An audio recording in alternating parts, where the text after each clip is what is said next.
Hello everyone and a very warm welcome to another lesson. In this lesson, we are going to learn about IELTS Speaking Part 1. The topic of our lesson is neighbors. Neighbors. Now, if you're planning to sit for your IELTS speaking test, then there is a chance that the examiner might ask you some questions about neighbors. This could be in your part 1, in your part 2, or in your part 3. So although I have put this topic as a part 1 topic, remember you could get a question on neighbors in your part 2 or your part 3. So let's look at some questions that the examiner might ask you on this topic. I'm going to give you some sample answers for all the questions. I'm also going to give you some really useful tips that will help you to score a really high band for your IELTS speaking test. Now, let us begin with the questions. But before we begin, have you subscribed to the channel? If you haven't subscribed, then please subscribe to the channel. And at the end of this video, if you find the lesson helpful, then give this video a thumbs up. That will be really wonderful. Now let us begin our lesson. Question 1. Do you know your neighbors? Do you know your neighbors? In this question, the examiner wants to know if you know who your neighbors are. Now, to answer this question, you can say, not all of them. I only know those that live next door or opposite my house. I live in a gated community where everyone tends to keep to themselves, with an exception of a few sociable neighbors. Not all of them. I only know those that live next door or opposite my house. I live in a gated community where everyone tends to keep to themselves, with an exception of a few sociable neighbors. So in that answer, I have explained to the examiner that I don't know all my neighbors. I only know those that live next door. Now, take note of the expression live next door. If someone lives next door, it means that you share a wall. So when you open your door, then your neighbor's door should be directly next to yours. In that case, then you can say, oh, she's my neighbor. She lives next door. And then the other one is, she lives opposite my house.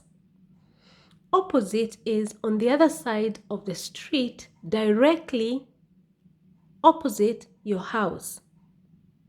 So you can say, oh, she's my neighbor. She lives opposite my house.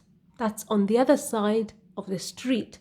The house, his house, is facing your house on the other side of the street. So he or she lives opposite your house. The next one is, I live in a gated community. Gated community. It means that for you to get into that particular estate, there is a gate, and probably there is a policeman who is ensuring or checking, or a security guard who is checking to ensure that no stranger is coming in, okay? So it's a protected estate. okay, or suburb. So I live in a gated community where everyone tends to keep to themselves. Take note of that expression, keep to themselves. When we say in English, everyone tends to keep to themselves, it means that people tend to not be very sociable. They keep to themselves. She keeps, if you say, for example, he keeps to himself. She keeps to herself. It means that that person is not very sociable. Then the next expression there or word is exception of. So where everyone tends to keep to themselves with an exception of. Exception of means that there is one particular person who does not do something. Exception of. They do the contrary. They do the opposite. And then the last one that I've underlined there is sociable neighbors. Sociable neighbors are basically neighbors who want to find out how you are. They will say hello. They will have a chit chat with you when you meet them. Those are sociable neighbors. On the other hand, the opposite is neighbors who keep to themselves. So take note of all the words and expressions in that I've underlined in sample answer 1. You want to kind of try and borrow those words and expressions and adapt them to your own answers, because that will help you to score a band 8 or a band 9. Now let's move on to question 2. Do you like your neighbors? Do you like your neighbors? In that question, the examiner simply wants to know whether you like or you hate your neighbors. So you can answer that question by saying, yes, I do. Yes, I do like my neighbors. Whenever I see them, we always have a brief chit-chat and exchange a few pleasantries.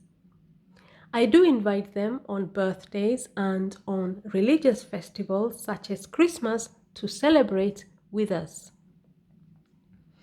Yes, I do like my neighbors. Whenever I see them, we always have a brief chit-chat and exchange a few pleasantries. I do invite them on birthdays and on religious festivals such as Christmas to celebrate with us. So in that answer, I have confirmed to the examiner that yes, I do like my neighbors.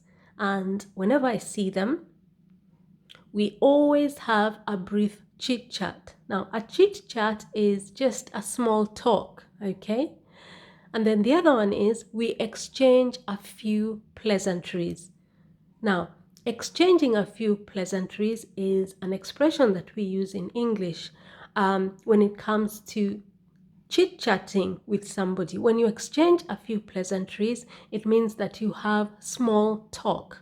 You can talk about the weather, you can ask them how their families are doing, that sort of thing. Just small talk. That is what we call exchanging a few pleasantries. And then I pointed out that I do invite them on birthdays and on religious festivals, such as Christmas, to celebrate with us. Okay? So take note of all the words and expressions that I've underlined in sample answer 2. Chit-chat, exchange a few pleasantries, religious festivals, celebrate with us. Now, let's move on to question 3. Why are neighbors important? Why are neighbors important? In that question, the examiner simply wants to know your opinion. Why do you think neighbors are important? Are neighbors useful at all? Now you can answer that question by saying, neighbors help to create a peaceful and safe neighborhood. A good neighbor will intervene in case of an emergency such as a fire breakout. Some neighbors can even offer childcare or lend you a hand if you're sick or elderly. Neighbors help to create a peaceful and safe neighborhood. A good neighbor will intervene in case of an emergency such as a fire breakout. Some neighbors can even offer childcare or lend you a hand if you're sick or elderly. Now, in that answer, we have a few things that are very important that I would like to point out to you. So in that answer, I have pointed out that yes, I believe that neighbors are very, very important. Neighbors, one, because neighbors can create a peaceful and safe neighborhood. Create a peaceful and safe neighborhood. A good neighbor will intervene. That's a band 9 word. That's a band 9 vocabulary. Intervene. A good neighbor will intervene in case of an emergency. To intervene means that they will get involved and offer some help in case of an emergency, such as a fire breakout. Some neighbors can even offer childcare, okay? If you have a good neighbor that you get along with really well, they may help to look after your baby. You can leave your baby with them for a few hours, maybe to go to the supermarket or okay, so a good neighbor can offer you childcare. Remember the expression, the phrase is offer childcare, which means that they can help to look after your baby or maybe your children, or lend you a hand if you're sick. Now, take note of that English expression, lend you a hand. If someone says, can I lend you a hand? It means, can I help you? Can I lend you a hand? If you see someone is doing something and they're struggling to do it, you can say to them, oh, excuse me, can I lend you a hand? That means, can I help you? For example, if you're sick or if you're elderly. Elderly means if you're old. So if you're old or if you're sick, a good neighbor can lend you a hand. They can help you if you're sick or elderly. So take note of all the words and expressions that I have underlined in red in sample answer 3. They will help you to get a high band. Now, let's move on to question 4. When do you meet your neighbors? When do you meet your neighbors?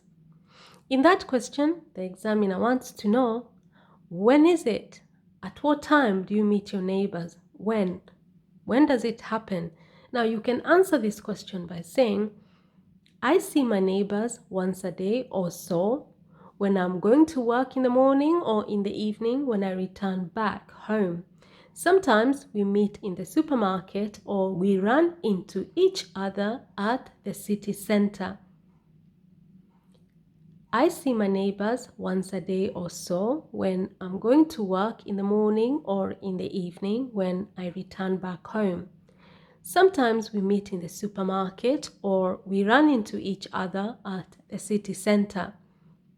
So, in that question, I have identified the times when I meet my neighbors.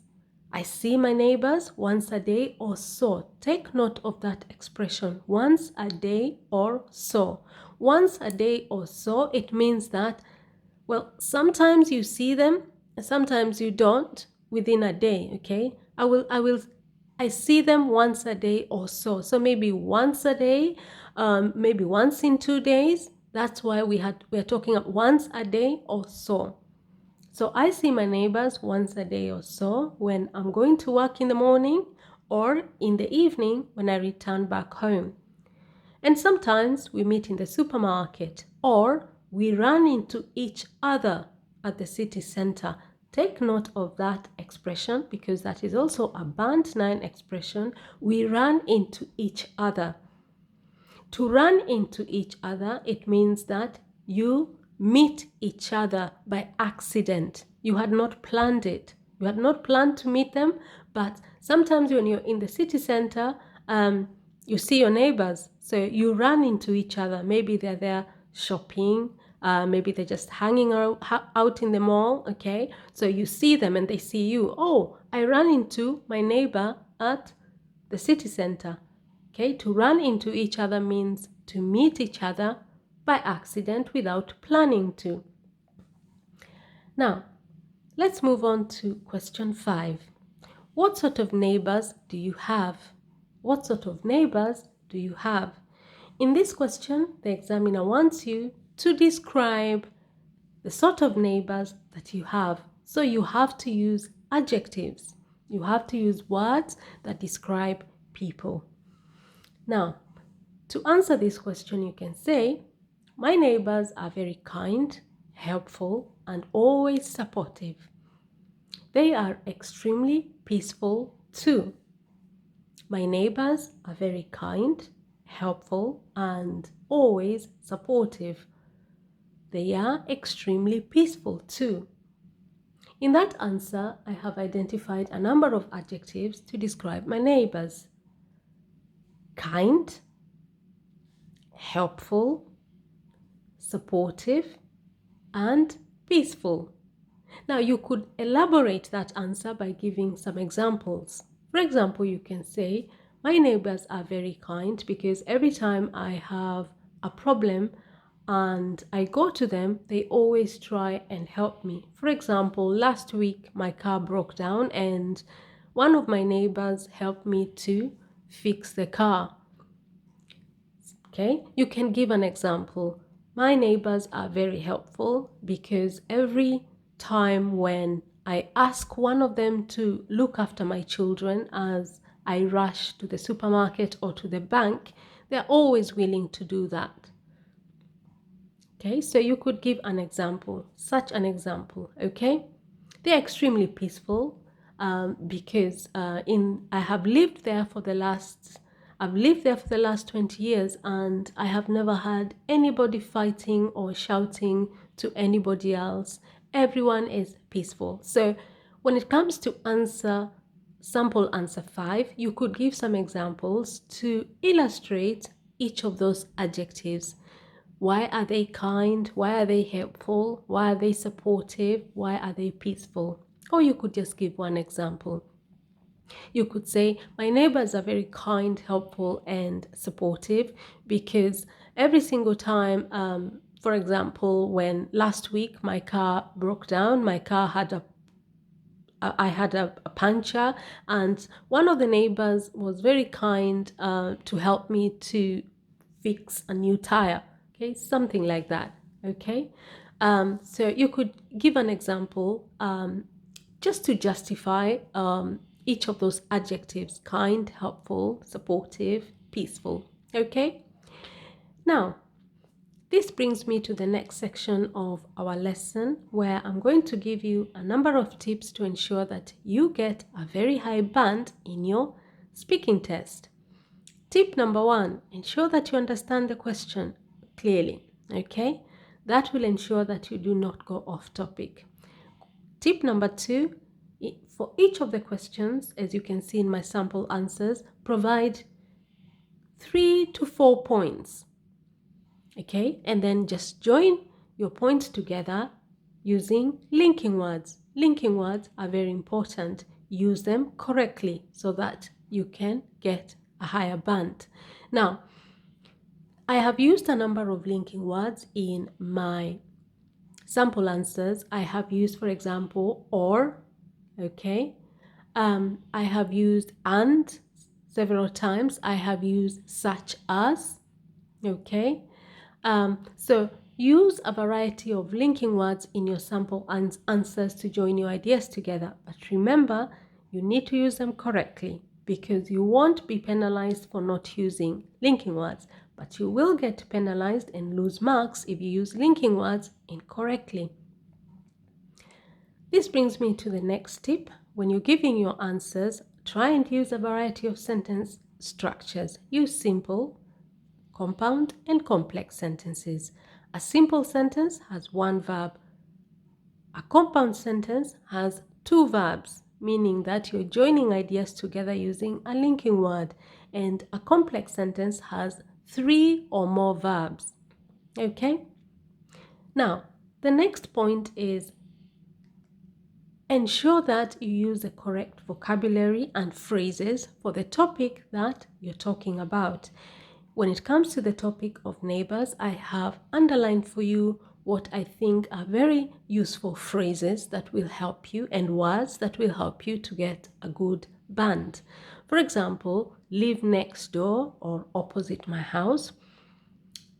I live in a gated community where everyone tends to keep to themselves with an exception of sociable neighbors, chit-chat, exchange a few pleasantries, religious festivals such as Christmas to celebrate with us, create a peaceful and safe neighborhood, intervene in case of an emergency such as a fire breakout, offer childcare, lend you a hand if you're sick or elderly. I see them once a day or so. We run into each other, okay? Kind, helpful, supportive, and peaceful. And this brings me to the next very important tip. More than all the others, ensure that you speak in the correct tense or grammar, okay? You have to ensure that you have good subject-verb agreement.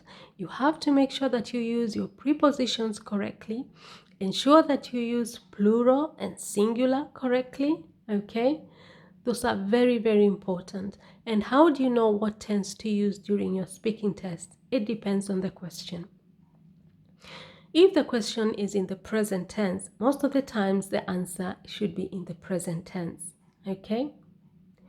You notice, for example, question 1, do you know your neighbors? The verb there is do and know. They're both in the present tense. So in my answer, I used the present tense, okay? Now, the next tip is try and use intonation when you're speaking. Intonation simply means you raise and lower your voice depending on what it is that you're saying, okay? And finally, try to be as fluent as you can. Now, fluency will only happen if you're practicing. You have to practice. A lot of my students, sometimes I will give them the sample answers and they just want to read the sample answers quietly. Now, it's not going to be very helpful unless it's for your writing, okay? But if it's going to be helpful in your speaking, it means you need to practice. You need to say those words, okay?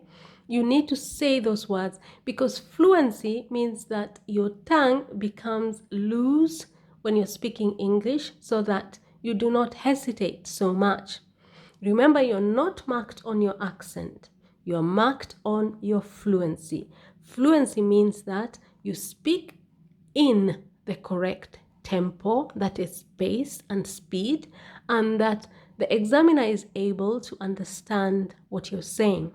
Okay, that is what is important, and that will only happen through practice. So please, I would really encourage you, read the sample answers aloud. Just keep reading them. Read and repeat them aloud, and that will help to develop your fluency, okay? Now, this brings me to the last section of our lesson where I'm going to read the questions, and as I read the questions, can you think of an answer? Are you ready? Okay. Question 1. Do you know your neighbors? Question 2. Do you like your neighbors? Question 3. Why are neighbors important? Question 4. When do you meet your neighbors? Question 5. What sort of neighbors do you have? Now, I hope you answered those questions correctly, but if you had a few problems here and there, do not worry at all because you have the sample answers and all you have to do is practice. And now, before I sign off this lesson, I'm going to read the questions and the answers. Please practice with me. Let's start. Question 1. Do you know your neighbors? Not all of them. I only know those that live next door or opposite my house. I live in a gated community where everyone tends to keep to themselves with an exception of a few sociable neighbors. Question 2. Do you like your neighbors? Yes, I do. Whenever I see them, we always have a brief chit-chat and exchange a few pleasantries. I do invite them on birthdays and on religious festivals such as Christmas to celebrate with us. Question 3. Why are neighbors important? Neighbors help to create a peaceful and safe neighborhood. A good neighbor will intervene in case of an emergency such as a fire breakout. Some neighbors can even offer childcare or lend you a hand if you're sick or elderly. Question 4. When do you meet your neighbors? I see my neighbors once a day or so when I'm going to work in the morning or in the evening when I return back home. Sometimes we meet in the supermarket or we run into each other at the city center. Question 5. What sort of neighbors do you have? My neighbors are very kind, helpful, and always supportive. They are extremely peaceful too. Now, if you found this lesson helpful at all, if you learned something new, then please subscribe to the channel and give this video a thumbs up and share the video on all your social media platforms such as Facebook, on WhatsApp with your friends, with your colleagues, and with anybody else who may need the video. I shared the video with you, so please share it with other people. Remember, sharing is caring. Now, have you remembered to subscribe? Have you given this video a thumbs up? Awesome. Thank you so much and see you in our next lesson. Bye bye.